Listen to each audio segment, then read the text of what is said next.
So, are these guys actually good? St. Louis City SC has surprised everyone by winning their first 4 games of the season, the first expansion franchise in MLS to ever do so.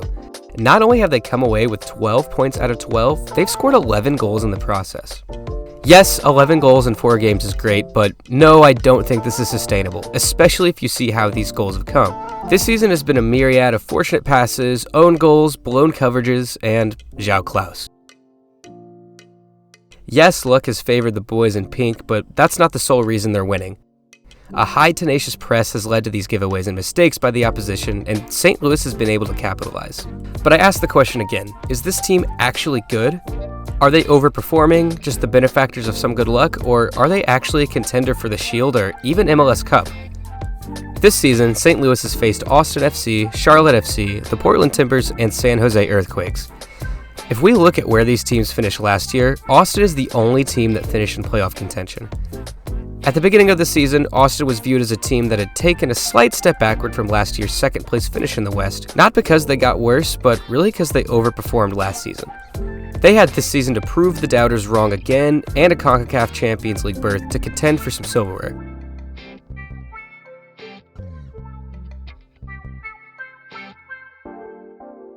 Yeah, this is not the start they were hoping for. Still, they were a good team that nearly everyone expected to win in Matchday 1. Now, here's where I'll break down the luck factor for St. Louis. Early in the game, center back Escante suffered an injury that he is still recovering from. Austin brought in a 22-year-old St. Louis native Kip Keller as his replacement.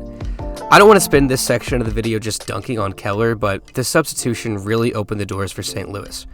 All 3 goals were scored by St. Louis in some capacity from the guys Kip was defending, including that controversial turnover where Keller passed the ball directly to ex-teammate Jared Stroud.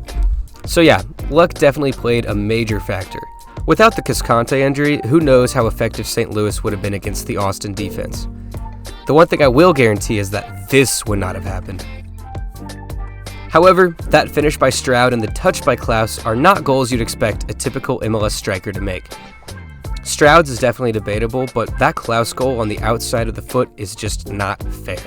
He's already shown he may be in a league of his own in terms of MLS strikers. So, this has been a theme for St. Louis City.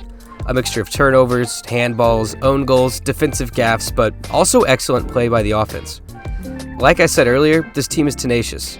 They're lucky, but as the commentator said during the San Jose game, this team makes their own luck. These chances aren't coming around for every team, and if they are, no team is finishing like St. Louis is right now. St. Louis has shown that they have the offensive firepower to contend up top. One thing that is currently being tested is depth.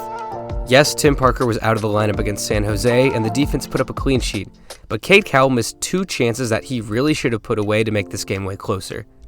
I'm afraid that the longer the season goes on, the more our depth will be tested, especially in the hot summer months. Also, this team is just not going to score 3 goals a game forever. There's going to have to be some 1-0 wins or 1-1 draws or the occasional 0-0 draw for this team to be successful.